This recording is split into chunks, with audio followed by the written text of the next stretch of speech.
What's up, you guys? Welcome back to WIDEBODY Nation. Has SRT really been disbanded? And is that actually a good thing for the larger Chrysler, Dodge, Jeep brands? Well, I'm going to give you guys a comprehensive explanation in this video that is involving political aspects, environmental, and economic slash business aspects that most other articles and people on YouTube are they're not focused on the big picture. They're just like, oh my goodness, this one article quoting this one spokeswoman from Stellantis brand said that SRT is done, it's disbanded, and they're all doom and gloom about it. Okay, so while their opinions and their analysis, while it might be decent, I don't think it's comprehensive at all. And here is what is actually going to happen, in my opinion. Quick reminder that we are doing our 5,000 subscriber giveaway on a live stream for these $250 Apple AirPods Pro. Simply subscribe, and that automatically enters you to win those at 5,000 subscribers. Now, the pandemonium, the craziness, the chaos has been created mainly by what this article on Mopar Insiders references, and it's from a Stellantis spokeswoman. And I'm going to read you the whole quote. It's going to take 30 seconds because we need to understand the actual words that this lady said, because then we can actually do our analysis instead of just saying, oh my goodness, SRT is disbanded, okay? So, all of the core elements of the SRT performance engineering team have been integrated into our company's global engineering organization, said the spokeswoman. This action will have the two-way benefit of ensuring that our brand's SRT and performance-focused product offerings continue to meet the highest quality standards and expectations while delivering key learnings from motorsports and other high-performance technology applications across a wider mix of our company's product lines. Now, that is basically a legalized, a lawyered-up way of saying SRT is no longer a little brain trust of individuals that are cranking out the Durango Hellcat, the Ram TRX, the Charger Hellcat REDEYE Widebody, the SRT Superstock and Demon, and all of these crazy awesome cars that we know and love, right? They're saying that those people have been disbanded and then dissolved into the company, which can be catastrophized by some, or it could be optimized by others, because an optimist would say, oh, that's great, we're spreading the wealth across all the brands, so that and you guys got to remember, Stellantis now encompasses all of these brands right here, both the PSA group and FCA. So FCA formerly had the Chrysler, Dodge, Jeep, SRT, Fiat, Abarth, Maserati, Mopar, whereas PSA has Peugeot, Citroën, DS Automobiles, Opel, and Vauxhall. Now, that's about 15 or so brands right there. So SRT being disbanded and spread to the winds, by a lot of enthusiasts, see that as a bad thing. They see a watering down of the SRT brand, of the SRT name, and of the SRT product. What I believe Stellantis, and by extension PSA and FCA, are doing is this is make or break for them right now.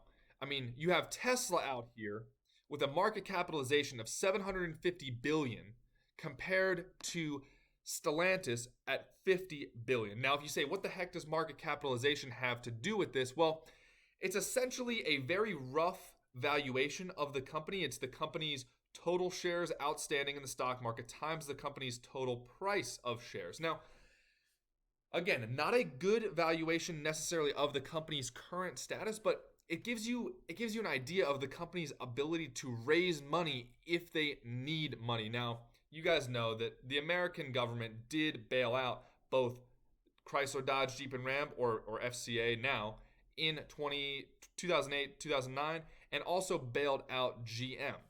GM is at 75 billion market cap, and Ford is at 45 billion. Now, I would argue that GM and Ford are both in better electric vehicle standing than FCA is. But now that Stellantis has brought together PSA and FCA, FCA has the potential to gain some of that electric vehicle technology that PSA has already been pushing, because they're much more European and international focused, whereas FCA has been cranking out these fire-breathing Hemi monsters in the form of the Hellcats and the Scat packs, right?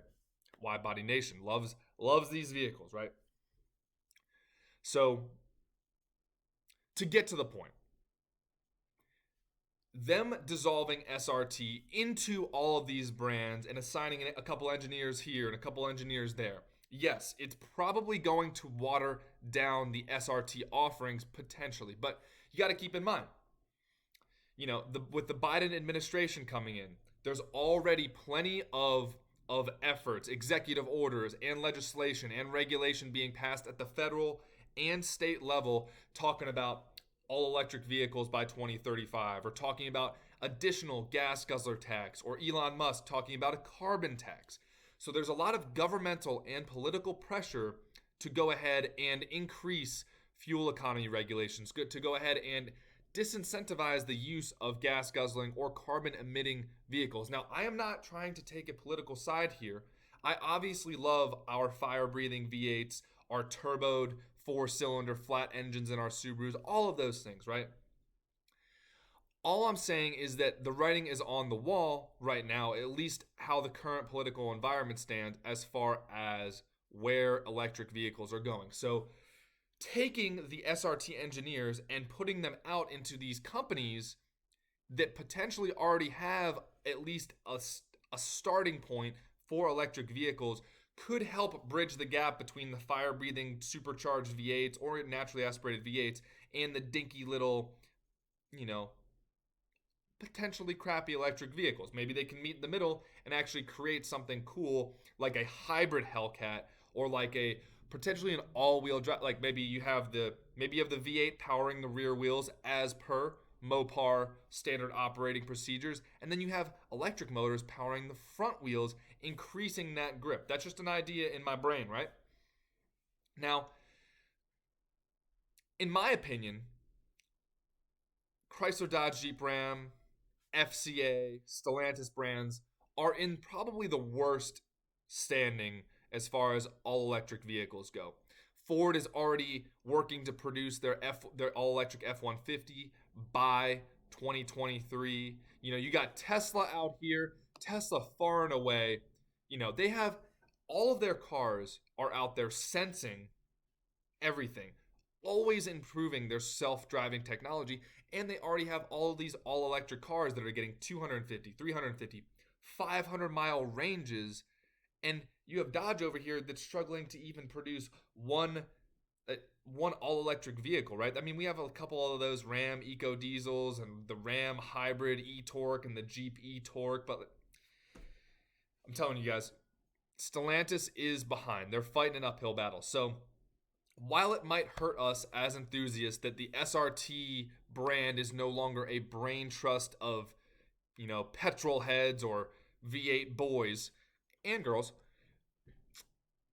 it needed to happen. And let's reference another article right here real quick. We have statements. We'll talk about Dodge CEO Tim Kuniskis stated that the days of the Hellcat V8 are numbered. The CEO cited that the future brand will likely rest with the performance-oriented EVs. So I think that that's what he's doing.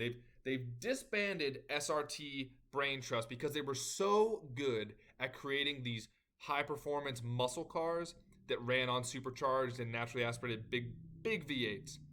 They needed to get the SRT people out there to see which of these smaller companies was working with the best electric vehicle technology or the best hybrid technology, so then potentially they might have the chance to start producing SRT hybrids or SRT all-electric vehicles one day. Now, if they didn't do this, I think the brand, the entire Stellantis brand, the entire FCA brand, the entire Chrysler, Dodge, Jeep, Ram brands were going to fail, going to go bankrupt. Whether or not they get propped up by the U.S. government, who cares? But a necessary evil and an indicator that potentially SRT may live on in the future, because SRT has been its own brand, it's been a subsidiary, and now it's been disbanded, hopefully to then resurface in a couple of years as a new and improved hybrid electric and gas performance street racing technology brand, right? So let me know what you guys think of this analysis. I took a lot more business side approach. I took a lot more political aspect to it, but I can talk about it all day. But if I'm being honest, I need to get out there. I need to clean up that second set of rims to see how good or how not good they are. I need to go ahead and wash up the 2021 Dodge Charger SRT Hellcat wide-body red-eye for the car shows this weekend, and so that you guys can actually see how good it looks when it is just squeaky clean. I love the new wheels, but that second set of wheels will let me test out line lock for you guys. So if you have not subscribed and you're still watching and you want to see a line lock test this weekend, go ahead, hit that subscribe button. Comment below on your opinions of the SRT analysis and where you think the larger brand of Stellantis and FCA are going.